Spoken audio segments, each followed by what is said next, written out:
Hello, my name's Martin Ossock from dwpcorruption.co.uk. Today, once again, I'm with my good friend Alan Darby, and we're here to discuss Titanic Tits Up. This is a situation of Dudley Council again with malfeasance and misfeasance, and the dodgy workings of corruption involving Wragge Co Solicitors from Birmingham, who are very well known now to the public for being part of Common Purpose and being graduates of Common Purpose. Dudley Council don't hide the fact that the corruption that they're involved with the Titanic and the recent media display on the 15th of August 10 was a total washout, and the information provided to the public has most certainly been a fact of being cover-up. For example, we've been given figures that the Titanic actually cost the taxpayer of Dudley £20,000 when we're sure that it's almost £50,000, and the fact that there's been no board meetings to obviously discuss the anchor and obviously develop the significance of the anchor and the theme behind it, or the story behind it, is a total wash. This is purely a breeding ground for corruption again within Dudley Council, or Dodgy Council as we call them. As I've said, my good friend Alan Darby is with me today, and in just a few minutes I'm going to be handing over to Alan, who's going to give us this most exciting story from his point of view, as he has been in touch with Dudley Council, or Dodgy Council as we say, and he's uncovered a lot of information from the Freedom of Information Act. He's uncovered a lot of deceit and corruption within this title, and Alan's going to bear all the facts and give us that information today, which will make some interesting listening and questions that you will need to certainly ask your MPs.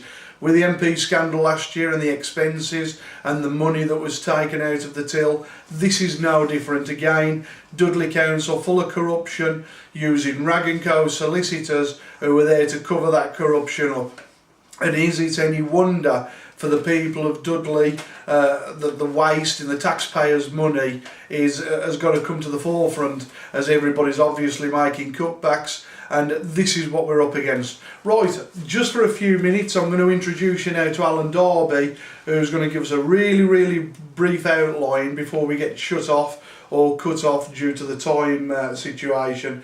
Hi Alan, it's good to see you again, mate. Hello Martin. And thank you for inviting us back from DWP Corruption. Always a pleasure. And it's always a pleasure to come, mate, and listen to your story, especially when you're dealing with idiots like Dudley Council and the likes of David Stanley, who it's been a complete joke with the information that I've seen. Tell us your side of things, mate. Tell us what's going on here. Well, I'll read from the script that I have, because it's in, first and foremost, it's fluent and it's in chronological order. It starts off with what took place in between the time that the anchor was paid for with public money up until the 15th of August, where the anchor was shown for the first time to the public. It was put on a flatbed 8-wheel trailer, and it was pulled by 20 shire horses. That's right. In actual fact, it was the highlight of what was not only a fraud in the true sense, but it was a scam that was carried out over the last 12 months by Dudley Council, Shed Media PLC, 2020 TV Productions, who are part of Shed Media, for a programme, a documentary.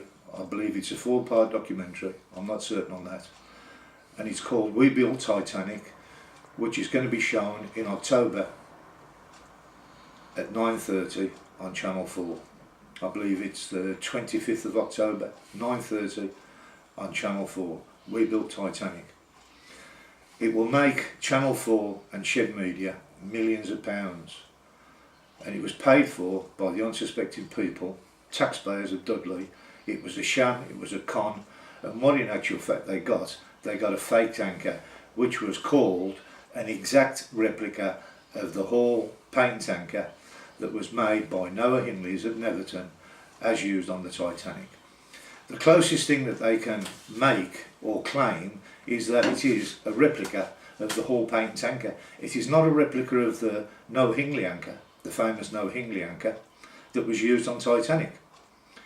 Now, in regards to the pull, I will deal with the pull that took place on the 15th of August. They put a 16.5 ton anchor on a trailer, an 8-wheel trailer that weighed possibly 5 ton. I wouldn't be short of 4 ton, but we've got a load exceeding or close to 20 tons. It's immaterial. Am I right in saying that the animal rights people were there that day and one of the horses had an heart attack? He had an heart attack afterwards. He died. The horse had died. Good grief. Now, I'll deal with that in a moment. Now,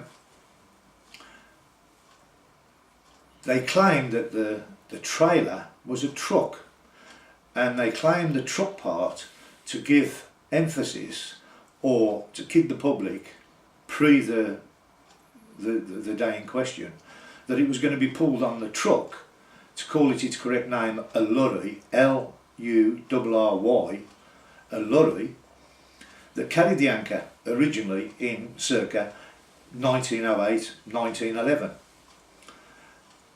It wasn't, it was a modern day 8-wheel trailer with pneumatic tyres, but it wasn't a trailer that was built as a trailer, it was a trailer that used to carry commercial loads, and it will probably carry a maximum load of about 15 ton, 20 ton. And it was converted, they put stocks on it for the horses to carry. Not many people knew or even know now, but the trailer had no brakes. So what they've done, they've shackled these 20 horses in line, two abreast, to a trailer with no brakes, and they pulled it for half a mile. And they was claiming that it was going to be in reverse order from Dudley Port Station to the location of Noah Hinley's ironworks as it was recreated, the pull. But in actual fact what they did, they pushed it with a trailer or pulled it with a trailer.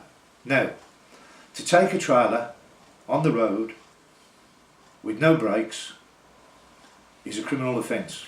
I've got to stop you there, Al, because with the video running, we're only allowed to do a certain amount of time on per video. So this is the closing of Titanic Tits Up with Alan Darby on video 1, and we'll be back shortly. Good to see you.